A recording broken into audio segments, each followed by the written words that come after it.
In Indiana Jones movies, and occasionally the Muppets as well, when traversing great distances, it's typically done by map, right? So it's just sort of a cutaway, and they show a tiny little airplane, and it travels over the map, and it leaves a little dashed line. Well, not too recently on my way to Mexico, after a whole passport fiasco that we don't have time to get into, I had the opportunity to travel by map, which meant I took a last minute airplane from St. Louis to Cancun. And then from Cancun, I hopped into a shuttle and I took an hour and a half long shuttle ride to Playa Mujeres. And then I got to get into what was officially the smallest airplane I've ever flown in. And in the name of our guest, we'll have a couple of giggles about what it's like to sit below the wing for the first time, which is what I got to do. And I got to fly at like maybe 300 feet to an island, and I felt like Indiana Jones or like I was in an action movie. And I'm hoping tonight's guest can give us a little bit of information about what it's like to actually pilot below the wing. So we'll get into that as well. But that is TJ, the story. We did go live. Oh, okay. So yeah, that's wonderful. Hello, everyone. Welcome, everybody, to Sawdust Talk, episode 151. We are joined with our friend tonight, Xyla, and we are super excited to chat with her about many things. But first of all, TJ is going to run through our sponsors real quick and let you know what's going on. Absolutely. So first and foremost, every time that we're on, we get to thank Hannah and the crew over at Surf Prep Sanding Systems. Just the other day, I had a 3x4 wiggle sander in my hand, and I was getting into some nooks and crannies of some trim that I was trying to polish up real nice like. And a foam back abrasive spacer on a magnificent wiggle sander with effective dust collection. I gotta tell you, I felt so fancy. And if you listeners and viewers want to feel that same kind of fancy as I was feeling at that point in time, go to Surf Prep. And if you're going to be buying yourself a 3x4 wiggle sander, use coupon code Sawdust Talk and save a little bit of money and also help the show. We also want to thank Layla over at Casey Bombshell Designs for hosting our merch site. And you may be thinking to yourself, wow, I was just looking through my wardrobe, and you know what? I don't have an oversized, extra comfy, luxurious Sawdust Talk shirt to sleep in. And frankly, I don't know why. Well, let me tell you how you solve this dilemma, friends. You pop over to Casey Bombshell Designs and you get yourself an article of clothing that will give you the warm embrace that you've always wanted for your best, most restful night's sleep. And should somebody see you in this outfit, they'll know that you are of impeccable taste, because you're a Sawdust Talk watcher. So much so that you're buying our merch. Also, we want to thank Mike over at Makers for St. Jude. He is also known as Woodworker versus Cancer. We've hitched our wagon to Makers for St. Jude for the last 2.5 years now. And we have set a goal to raise $50,000 in the year 2025 to help fight kids with cancer. We know we can do it, but we also know that we need your help to do it. And that means getting involved. And how you get involved is you get a hold of me, you get a hold of Jessie, you get a hold of Mike. Heck, you get a hold of Jeff, who was on the show last week. He'll find a way to help you also. We'll get you set up with a site so you can take the cool stuff that you make and auction it, or raffle it more specifically, to do cool things for people who need your help.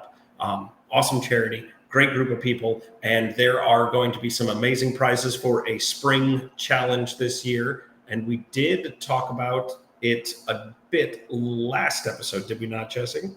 Yeah, the Harvey bandsaw. Yeah, the Harvey Ginorma bandsaw. So if you, like me, like to cut up giant logs and get hectic in your workshop, this is the piece of machinery for you. And you could win it for maybe $50 donated to fighting cancer, and you get a tax receipt. I am not a tax professional, but I do know what to do with my tax receipts when I get them. I hand them to somebody who is. So get on board, leverage your LLC, and get a sweet piece of gear. from Makers for St. Jude. And finally, because I've rambled long enough, there's a Patreon for this lovely podcast. If you swing by, you can join us for as little as $5 a month. And that is less than a 12-inch Subway sandwich at Subway, who doesn't sponsor this show. But let me tell you, this is an inexpensive way to support Jessie and I, get us out to the maker meetups, help us buy gear so that we typically don't look like we're shooting the show on a potato. Yeah, down the road we go. Patreon/Sawdust Talk. Okay, thank you. Xyla, welcome. You are, I don't even know how to describe you. You are a rocket scientist, you are a pilot, you are a DIYer, you have like so many different aspects within the maker community, and I love it. But like, who are you? Why are you? Tell us. Oh man, if anyone figures it out, please let me know. Thank you for having me. The eloquence in this room is like kind of unmatched. I'm like, oh gosh, I gotta pull out my best of speakings. I recently described myself at a maker meetup as I build things that like to travel through a fluid. So like air, water, mostly air and water are the two fluids. But like rockets, teardrop trailer, a couple of boats, and I'm just getting started building an airplane. So that'll be like my master fluid to conquer. Or Murphy beds, you know, I mean, those are fluid too. Murphy beds, find internet inspirato, and then accidentally fall face first into making tables, because why not, right? Exactly. I feel like you're kind of like right up the alley though, where it's like, I feel like you're my kind of girl in the aspect of you are like, I see a problem, I'm gonna fix that. I don't know how to fix that problem, but I'm gonna figure it out. So it doesn't matter like what it is, if it's like home renovation or like you're saying, building a freaking airplane. Like, do it. But you're doing it. Yeah, it's funny you say that, because I think that problems that you don't know how to figure out are actually a lot easier to solve than problems you already know how to figure out, from just like purely a motivation standpoint. I think that it's a lot harder to get, like, if you already know how to solve the problem, then it's a chore. But if you don't know how to solve the problem yet, then it's like a little adventure that you get to go on. Exactly. Yeah, when I was combing through some of the darker reaches of your YouTube and Instagram presence, oh no, a dangerous place. Well, it kept, like smacking me in the face with this idea that it just seems like you follow your dreams really hard in so many different aspects. And the thing is that like every single person that plays on the internet, especially in our audience in the maker community, we all have dreams. We all know what we want to do. And you have this amazing gumption, which is the best word that I can use to describe it. I love that. I'm adding that to, I have a list of my favorite words on my phone. I should add gumption to it. Okay. But yeah, it's raw gumption to just take down all of the crazy stuff that you think of. And I absolutely admire it, because I got to tell you, in like 4 or 5 mouse clicks, I went from you sharing some big shares, right, to twisting and seeing up an electric violin, right? Yep. To carbon fiber layup schedules for tubular rocket bodies, right? Yep. That's a lot of jumps in a couple of mouse clicks. It's really awesome. Thank you. It's funny because when I was first getting started on YouTube, that is like the antithesis of advice I was given, where people were like, pick a vertical, stick to your vertical, get like really good at your one thing. And I was just like, as soon as I get 80% good at something, I lose interest in it. So I gotta keep it fresh. I gotta keep it moving. But it's really fun. It's really, really fun. YouTube is like the only job in the world that I can think of that lets you do that lets you just say, today I'm going to learn to be a glass blower, but tomorrow I'm going to build some rockets. And the day after that, maybe a boat. Like, you get to just jump around and stay moderately employed. in the I think process. that's great though, because I mean, we know in the maker community that when you get to know somebody and you know them as a person and you get to grow with them, that like it's a really special connection that you get to have with that person. So sharing your story and evolving and changing is awesome. I mean, I started out as the Riggs Ranch and was like, I'm not all about farming. Like, this is not my thing. So now I'm There's building more Jessie. to me. Yeah, it's like Yeah. I'm building myself. Like, whatever I'm doing, I'll share it with you guys, but this is what it is. And I think you've done really, really good about that. Thank you. Thank you. Yeah. We'll see. We'll see how well it goes in the future. But so far it's working out. So far. Oh, so It- far. So, we did chat previous to the show about the pilot stuff, and I know I don't want to Done. dun dun dun. I don't want to. I mean, anybody that wants to know like the full in-depth story, like please go to Xyla's YouTube and watch her video because it's wonderful and sad and emotional and all of the emotions at the same time. But if you need the whole story, please go watch her YouTube video. But Xyla, do you want to kind of give like a shortish version of that for us? Yeah, the TLDR is basically pilots in the United States and actually most countries are pretty much barred from a lot of healthcare and like all mental health care. So talk therapy is like barely allowed. Just going to therapy risks your license being pulled, or not your license, but your medical being pulled. For sure, any kind of medication will. And so as a result, pilots and keep in mind, flying is a very like mentally strenuous career. Like if you're talking commercial pilots that are flying jets, they're not home with their families at all. Kind of the only constant in their life is pretty much like hotel bars and hotel lobbies and airports. But I got my IUD replaced like 2 years ago. And it basically, I like left the hospital a different person. I was super moody and really sad, like all of a sudden. And it took about 8 months for me to kind of return to normal. But in that time, what I really wanted to do and was like what I really needed was to seek help, but I wasn't able to without risking my medical. And like flying is the most important thing in the world to me, and it always has been. And eventually I made a video about my experience with the IUD just from like a women's health perspective of like, how come this was a side effect that was never disclosed to me? Like, how come my gynecologist didn't believe me that this was happening? Like, why is there no research done on like basically most of women's health? And that video was reported to the FAA. The FAA had sent me to an FAA psychiatrist and then an FAA neuropsychologist, and eventually I lost my medical anyway. And a big one is because avoiding healthcare is also not that great, but it really puts pilots in like a catch-22. Like if you get healthcare, you lose your medical. If you avoid healthcare, you also lose your medical. So my video was sort of just about my experience with that. That was kind of actually less of a TLDR than I was shooting for, but here we are. So you had people reporting down the line that eventually got you to this place, which doesn't really seem fair. What do you mean reporting down the line? Well, you said you went to your gynecologist, you went to the next person, you went to the psychologist, and then they reported you.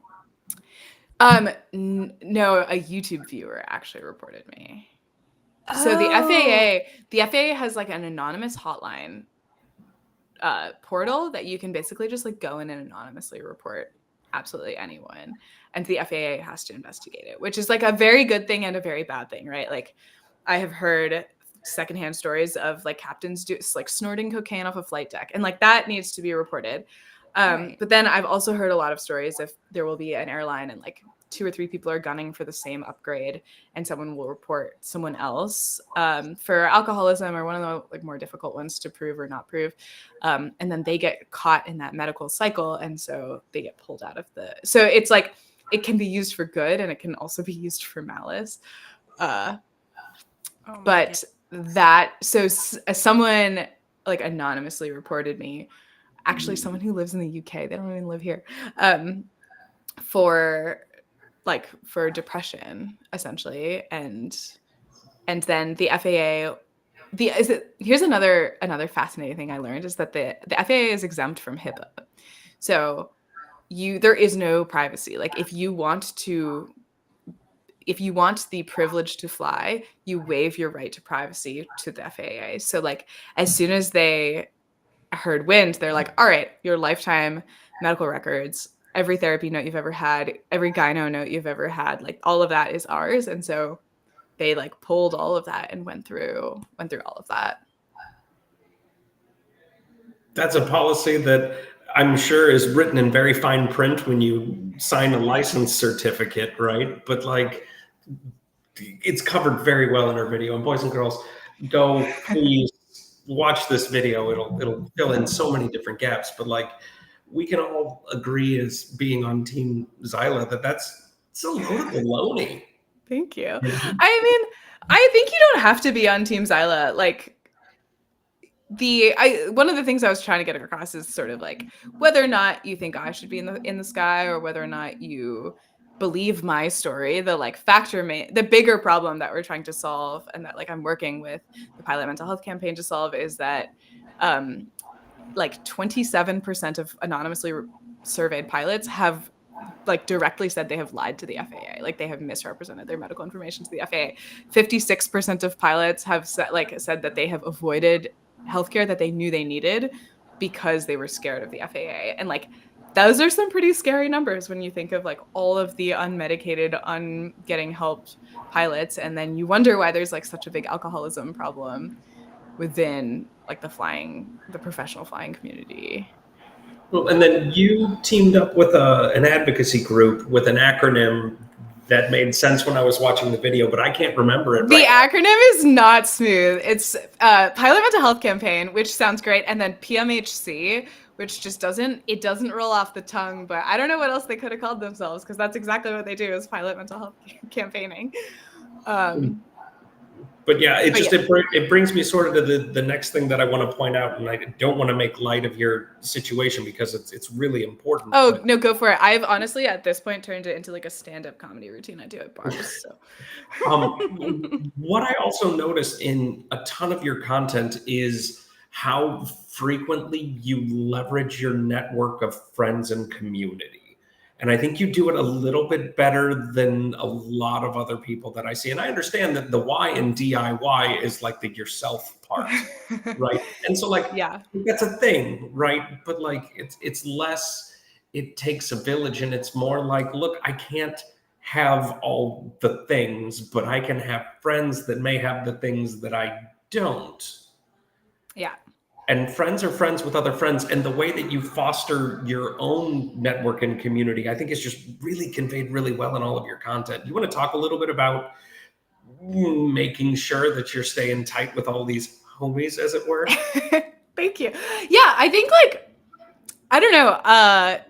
They're all my genuine friends. And I think like people naturally make friends with people who have similar interests as them. And I also, whenever I like, laser focus on some random new skill, I'll go find people or like ask around who has that skill or who knows anything about this thing.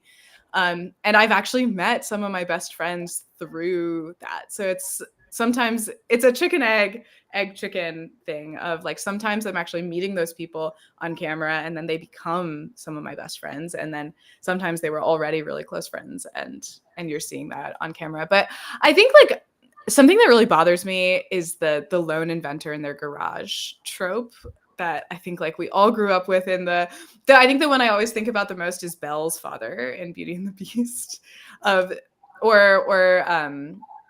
like portrayals of Tesla. Tesla was actually probably, man, it sucks to talk about Nikola Tesla right now. But Tesla was probably like a genuine lone inventor in their garage. But typically in media, it's very like lone inventory, and that's like not how the world works. Like some of the best things in the world have been created by people working together. And I know some creators will have that, and like try to cut it out of the videos so that like they're the ones that are doing all the things. But I think that like teamwork is a really important part of the process and should be valued as such. But in terms of keeping in touch with all these people and actually staying friends with them, I don't know if I do the greatest job. I'm a notoriously bad texter. I'm a big fan of cold calls. Oh, yeah. I mean, when it comes to like relationships and you know, doing the stuff, I mean, we've seen you with Lindsay. I'm Woodbrain. Oh, my girl. Everyone needs to just meet Lindsay once in their life. I know. She's fantastic. I don't think there's anybody I've ever met that has not loved her. So, but I mean, those connections are so good. Like, it's so nice to have those connections. But I also think it's, you know, when we form this community, we do talk about things like mental health. Like, we don't come on social media and say, hey, everything's perfect. I mean, there's some people that do, right? But for sure. For the real ones out there, we're like, hey, guess what? This happened. This isn't okay. I'm not okay. And it's okay to say that. And I think, you know, people like you, Lindsay, I mean, I could list off names for days of people that are actually real and say, you know, I'm struggling right now. And I think that's another really, really, really awesome part of this community that we can kind of like band together because we're already friends. Like, yeah. I mean, the maker community is like so special and tight. It's kind of funny. I have a foot in a lot of communities. I don't know if that means I have like 6 feet. But it does. Okay. Yeah. You're not 6 feet tall, but you have 6 feet. Yes. Oh, well, in really tall heels, I am. Actually, my Tinder profile used to be something like, it was like, I'm 6'5", or I'm like 6'8" in 14-inch heels or something like that. Something very dumb. But and so I kind of get to experience all like a little taste of like the, you know, the science and engineering community or like the aviation community, and like the maker community is so, I think the thing that makes them exceptional is like how grounded it is and how real it is. I think it's one of the least fake communities that I've ever gotten to like be a part of. And I also think there's like a wave of people feeling like more free to talk about their feelings and more free to talk about things that are really hard and not just share the good stuff. And I'm stoked to see it. Yeah, but you should be able to do that as a pilot too. Yeah. It'd be really cool if it's funny because the aviation community is like teetering on talking about it. Like the r/flying, where people can truly be anonymous, is so like mental health comes up probably every day, and it's so scathing. Like if you ever want to just be amused, like peruse through r/flying. And then some of the influencer accounts will make jokes about the FAA, like combing through your medical records, or like all of, you know, the FAA hears you're sad, and then it'll be like a fighter jet just pulls up to the Cessna, like knocks you out of the sky. But no one will talk about their own personal experiences because that's like no-go land. But yeah, I know I had a brother-in-law who, while he was waiting to get a security clearance for a job that required a security clearance, he said, winking hard. That's another one of those times where if things aren't going well in your life, you got to zip it and kind of move on, because we want our security clearance personnel to be well kept together. He said being vague intentionally. But yeah, it's just like I didn't realize it until I got to talking with my wife about your situation, and she was like, "Yeah, David had something really weird like that happen also." Yeah, it's across a lot of professions. I think like law enforcement has this, medical field has this. The military is actually a little bit better than all of this because they have the freedom to figure it out a little bit more. But like law also has variations of this. It's kind of scary how many people are not allowed to go to therapy. Everyone should have therapy. Everyone should have therapy. Everyone should have therapy. I love my counselor. She's wonderful. Same. So I want to discuss a little bit about disciplines that have piqued your interest, but you haven't had a chance to dive headfirst in. And maybe I clicked the wrong videos, but I haven't seen a ton of raw metal working, not like forging, right? But fusing didn't seem to come up a ton yet. But then you tease us at the beginning of this video about a little plane construction project and bending sheet metal and operating a rivet gun. Not the same thing. Not but the still same. completely different. Also, not going to happen because I'm building a 1928 all wood and fabric airplane that uses a Model A engine. So no rotary, just hardcore Model A. Yep. I might slap like a slightly newer Continental, like a 60s or 70s engine on it, but yeah. So I still maybe it was a tease, but also I'm not doing. Metal is actually it's funny you asked when you were like, I want to ask what things are piquing your interest, and the first thing that jumped to mind was metal. Like I've just started to fall down the metal rabbit hole a little bit, and I don't know why it has. I haven't yet. I have my like carefully crafted argument when someone brings it up to me as an accusation, and they're like, "Why are you always doing this wood stuff?" Like, particularly engineers are always. All my aerospace engineering friends are like, "Wood is dumb, metal's better." And I'll be like, "A crystalline structure is so boring because you always know what you're gonna get." Like wood, you have to read the grain, you have to think about the tree, you have to think about the life the tree had, and like what parts of the trunk will be stronger for the application that you're using. Because I use wood in a lot of like structural like boats and things, and now an airplane. But no, yeah, the freedom that metal offers is on my list. I'm actually, I don't know if I can say this yet. Okay, then don't. No, I'm going to say it anyway. I am taking a welding class later this year. So hopefully I will be able to report back and be like, all right. Oh, man. So I love We that. do metal now. I mean, the nice thing about metal is like, I mean, wood, you cut, measure twice, cut once. Metal, you measure once, cut once. If it's not right, you just put it back together and keep going.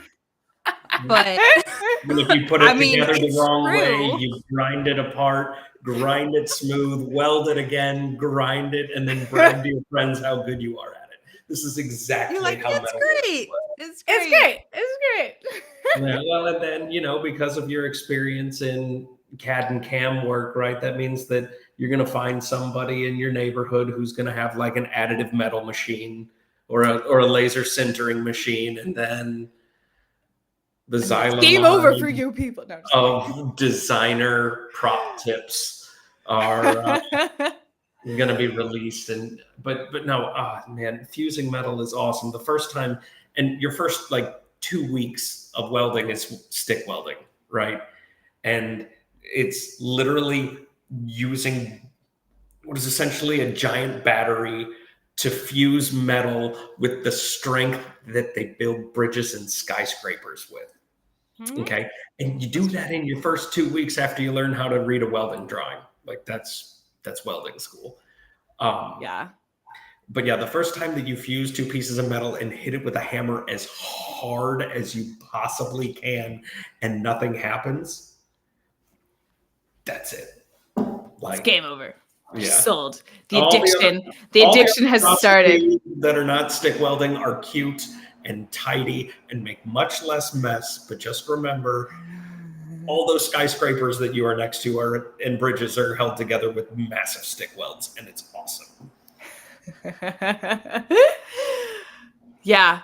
I feel like every discipline has that moment of like sold, right?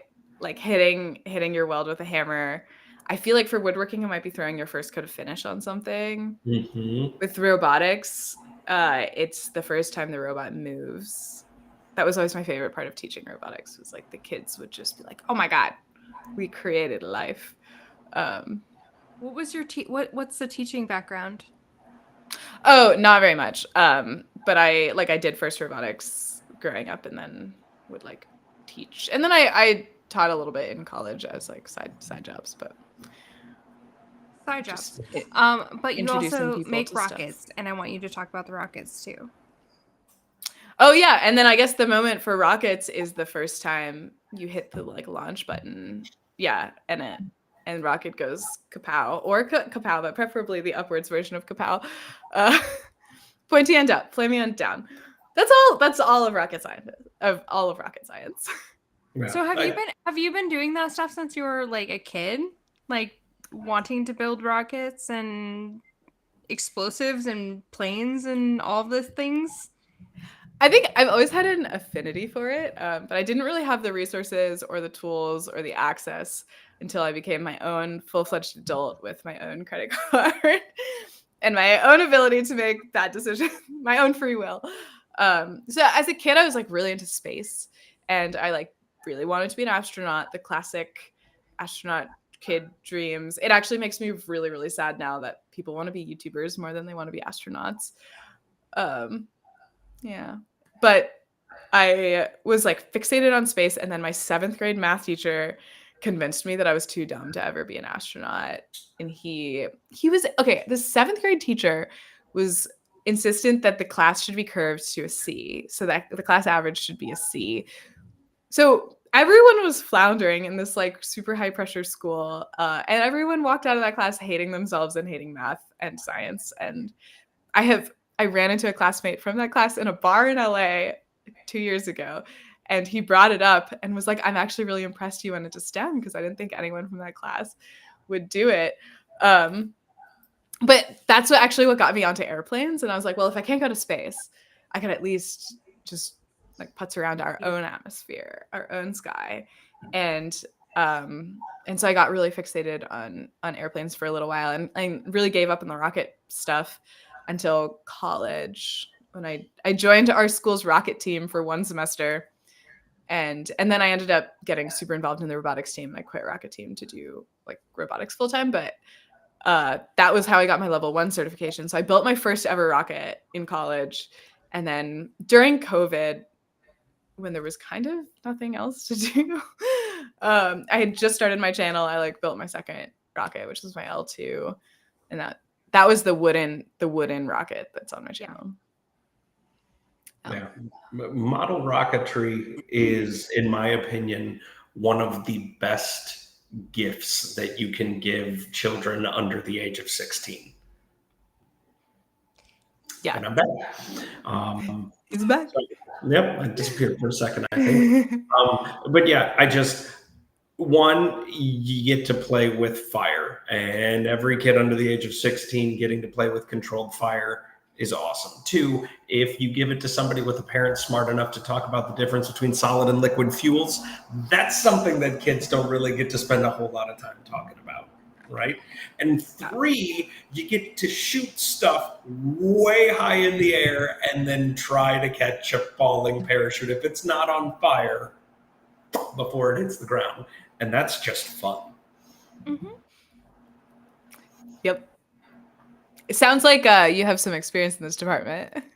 Well, I happen to know what a good time is. And yeah. So yeah, me and the 6-year-old, we love doing model rockets. Do you do little Estes kits? Yeah, just craft store stuff. It's cute, but it's got decals. Oh my god, but it's so fun. I launched my first Estes kit this year.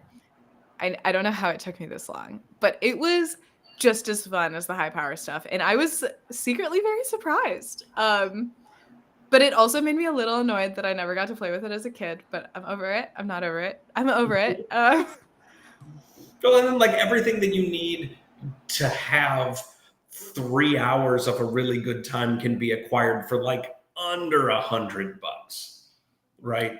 Yeah. And that's awesome, because it's not like making paper airplanes, still cool, right?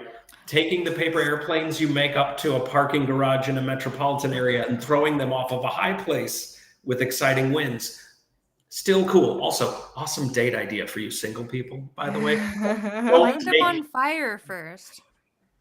Also fun, but probably not good in a city like mine. Oh no. No. I'm in the county, so I mean, we just do Yeah, whatever. yeah, I feel like in Los Angeles, that would literally get me arrested. yeah. Probably. Starting fires you- is very frowned upon here. I mean, you can tip cows where I'm at, so You can't tip cows. sure you can. Do you ever tip cows? No, you can't tip.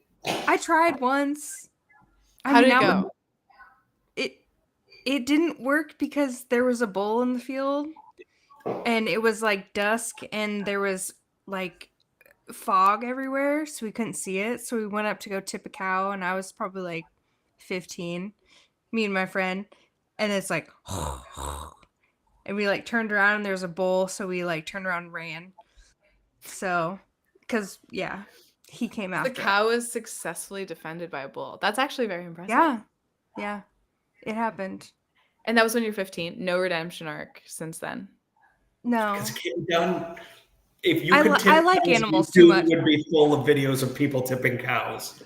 However, cow tipping is a great thing to try and tempt somebody not from the country who's inebriated to go walk around and probably fall in cow shit. So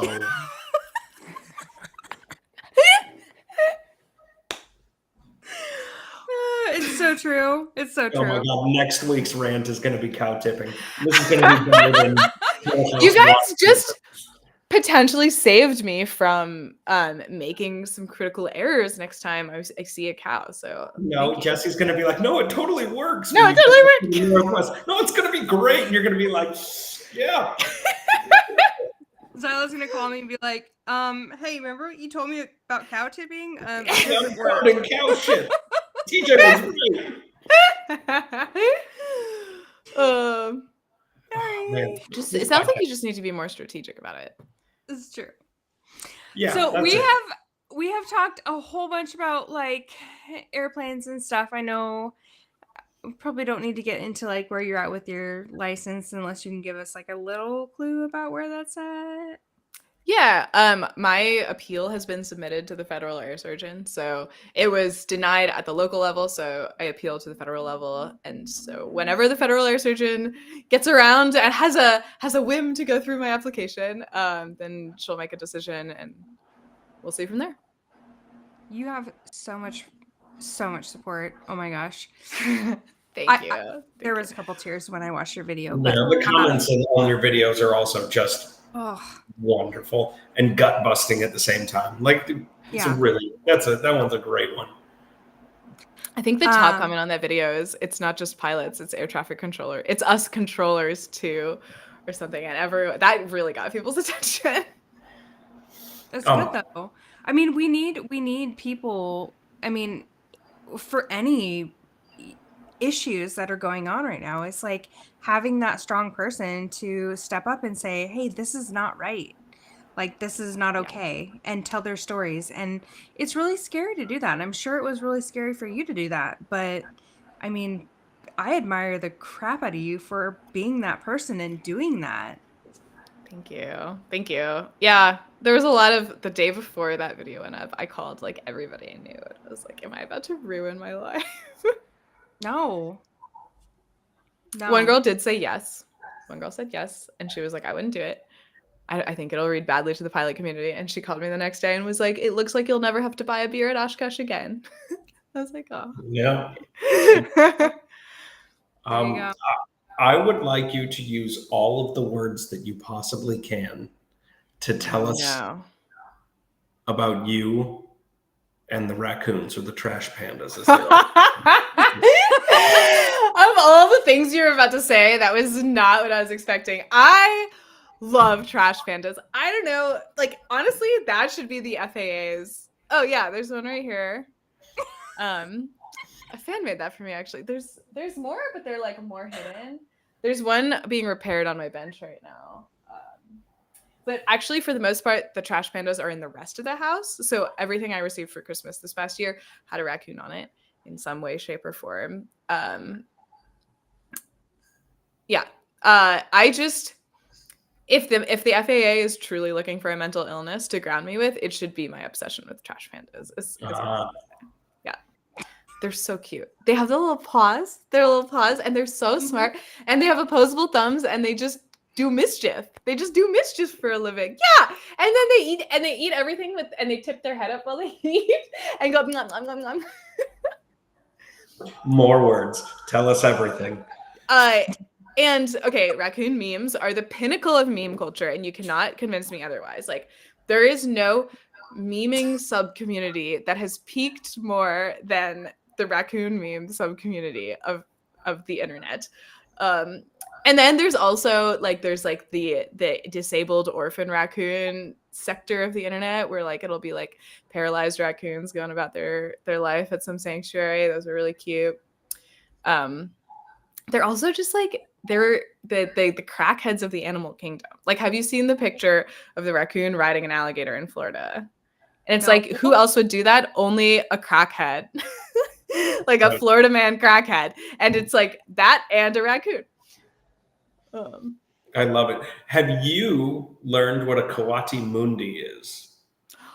Yes. They're very cute. Being in Mexico at this exact moment, I will tell you. Have you been seeing them? Well, they exist here. And if you look for them, you will find them. It's not hard to find them. Thankfully, this resort doesn't have a ton, but there are some places in Cancun and Riviera Maya that are it's a part of the day in, day out. There's iguanas here. Kind of an interesting other creature. But Kawati Mundis kind of freak me out because they're a little too much monkey and a little bit less teddy bear. Yeah, their tail is very long and a very raccoon tails are a little bit that cannot be an evolutionarily good idea, right? But the Kawati tails are very intentional. Mm-hmm. They're using them for stuff. They're stealth, yeah. Yeah, raccoons use them for is a little the balance and showing off to their friends. Yeah. And also, okay, raccoon mischief does not feel premeditated. Raccoons are very much opportunists. Mm-hmm. And I don't know enough about Kawatis to make a judgment on their character, but the tails make all are the judgments suspicious. you want. I'm kind of anti. The tails are suspicious. That's all. Yeah, it's like an anteater, a raccoon, and a monkey kind of Mm-hmm. are in the middle of a fight, and then this is what the cloud of smoke looks like. Yeah. No, it's not for me. But I'm sorry for your loss, but you could just come back to North America for our sweet raccoons. I have a raccoon and a possum that cross my neighbor's backyard at the same time every night, and we've named them Bert and Ernie, and they show up on his game camera. And because they take the same path every night, my neighbor has also made varying degrees of a parkour course because they've worn a path in the yard, and so the game camera will see them cross. We'll catch them. They both do, and it's hey Bert, hey Ernie, and they do their thing every night. It's pretty cute. That's so cute. So cute. I'm actually really sad. I have a possum in my yard, but I don't have a raccoon. Oh, possums can be mean though. They're just ugly. I'll say it. I'm sorry. They're ugly and they're dumb. They're really dumb. They are. I think it's interesting that in the maker community, they're the people that I have connected with most are people that are obsessed with animals. I mean, there's Lindsay and her crows. Kind of a good person. Yeah, that's true. You and your raccoons, me and my chickens. I also love squirrels. I want to befriend a squirrel so much because they're always in my backyard. But doesn't Jess befriend squirrels or chipmunks in Joshua Tree? Yes. Jessa. Yes. Don't they? Gary, right? Oh, I think those are those chipmunks? Maybe. Are the chipmunks or squirrels? I don't know. But yes.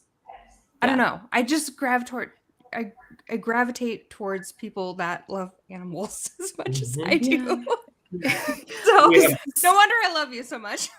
Love you too. It's a sign of a good person. And also the animal has to be a little bit off, a little bit weird. Yeah. People obsessed with their cat or people obsessed with their dog. Perfectly valid, but it's different than being obsessed with something very random. We've got 2 squirrels that eat all of the bird seed out of our bird feeders in the back. And one of them I have named Trauma Squirrel because he got stuck. And like I was like, okay, well, he's really eating out of that bird feeder for like a while, and it was like an hour. And I was like, so we have barred owls and other raptors in the back as well. And I was like, something is not right. So I go and I get one of my big welding gloves, and I'm like, I'm going to go help this squirrel out. Right? You know, I get up there and I'm sort of like trying to help him out, but I don't want him to maul and crawl all over me. And he ends up getting his foot loose, climbs a tree, and then goes back, and he just like sits next to the feeder contemplating life now, right? So that's trauma squirrel. And then I have a huge squirrel that will clear out an entire bird feeder of bird seed and has gotten a bit rotund. And we've named that squirrel, that's Jenny from the cul-de-sac. It's not Jenny from the block, that's Jenny from the cul-de-sac. You're gonna feel so bad when that squirrel gives birth. What, Jenny from the cul-de-sac? Yeah. Yeah, Like, if, Oh, she wasn't fat after. Yeah. yeah, if Oh my god. but do you think she'll still be Jenny from the cul-de-sac? She will. Yeah. Yeah. Yeah. Jenny from the cul-de-sac. Oh, Heck God. yeah. So good. So Okay. good. So Xyla, out of respect for your time, I want to make sure that if there was something that you wanted to talk about but haven't yet, You asked me about my favorite thing in the whole world already. So honestly, I'm flying high right now. okay, that's wonderful.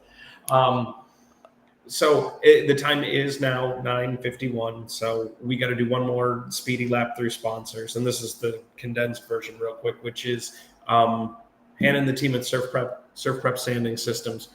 You guys, if They're you're so not awesome. They're so board awesome. with Surf Prep yet, or haven't even had a chance to see one of their delightful HEPA dust filter dust collection systems, what are you doing? Do better. Listen to us. We're authorities on this subject, and we're biased. But go check them out in person for yourself, and then you'll realize that there's good thinking behind this. Save some money. Use code Sawdust Talk if you're going to be shopping. Great abrasives, great sanders, awesome dust collection. Why don't you have Sawdust Talk merchandise? I'm not talking to you, Jessie. I'm not talking to you, Xyla, but you're going to be thinking about it. You're going to be like, you know what? I got to get a sleep outfit together. And TJ was talking about extra soft Sawdust Talk t-shirts, and man, that sounded They are very comfortable. nice. And you know what? That's right. It would be pretty nice. And you can get them at Casey Bombshell Designs website. And then Makers for St. Jude. For real, boys and girls, listeners, children of all ages, friends, Romans, countrymen, lend me your goods. Create a raffle. Take the cool stuff that you do and use it to do cool stuff for people who need your help. And it's so easy. It's so easy. And we'll help you. I'll help you. Jessie will help you. Who knows? To the show's over, maybe Xyla will get on board. How cool would that be? Everybody needs to learn how easy it is to get involved. And what's really neat, and it shouldn't motivate you, but I hope it does, is that there are prizes to be won, and they are juicy, lucrative, wonderful prizes. So let's get involved with Makers for St. Jude. And finally, selfishly, indulgently, please check out our Patreon. It is a really cool place to hang out and help Jessie and I get a little bit better gear, get to the maker meetups. We want to give you a high five, and maybe for $5 a month, you could help sponsor us to show up someplace where we could share a hand embrace. Think about it. Be about it. And that is Patreon. Is that a hand hug? Yeah, it was a hand hug. Except Nice. I'm doing it Such a good- myself. So it looks Here, I'll hand hug you. There you go. There we go. Perfect. Okay, that does bring us to the final question. Xyla, this is you. This is your time to shine. Oh man. Every week, for the final question, we ask our guests to think about the viewers and the listeners and the people who are here who may be struggling to kick open the door of their shop, pick up a tool, make a mess, get awesome, get different, get creative. Do you have a motivational thought or a quote or an idea that you would like to share with them? Ooh, it has to be a thought, quote, or an idea. No, you could just give them advice. No, whatever can do you want. Your time. I think I think I have an opposite problem from a lot of makers, which is that I get excited about a concept, but the first step is always the hardest step for me. Once I get started on a project, I can cook forever. Like I can finish it. Like almost all my projects are surprisingly finished for YouTube projects. But getting started is always the hardest part. So I think for me, a lot of times it's giving myself some impetus to just take that first step. And one of the biggest things I've learned over the years is that you don't have to know how you're going to finish a project. You just have to know how you're going to start a project. So if I have a loose direction that I want to be going, then I'll start making in that direction until I hit a roadblock, and then I'll like reconfigure my idea from there. But not feeling the pressure of having to finish of the whole project on you, and just think about the first step. Like, what's the first step? It's wonderful. Just start. Just start. Just do it. Just do it. Oh my gosh. Xyla, you are an inspiration to a lot of people. I don't know if people tell you that enough, but I mean, your honesty in sharing wins and losses and struggles and just being a real maker and sharing all of your experiences is really, really important in the community. So I hope you know that. We appreciate you so much for coming on tonight and sharing. Thank you for having me. I'm so honored. Yeah, we love it. But yeah, this has been Sawdust Talk episode 151 with Xyla, and we've had a great time. TJ, you want to take us out? All right. Cool, kids. We will see you all next week. Same bat time, same bat channel.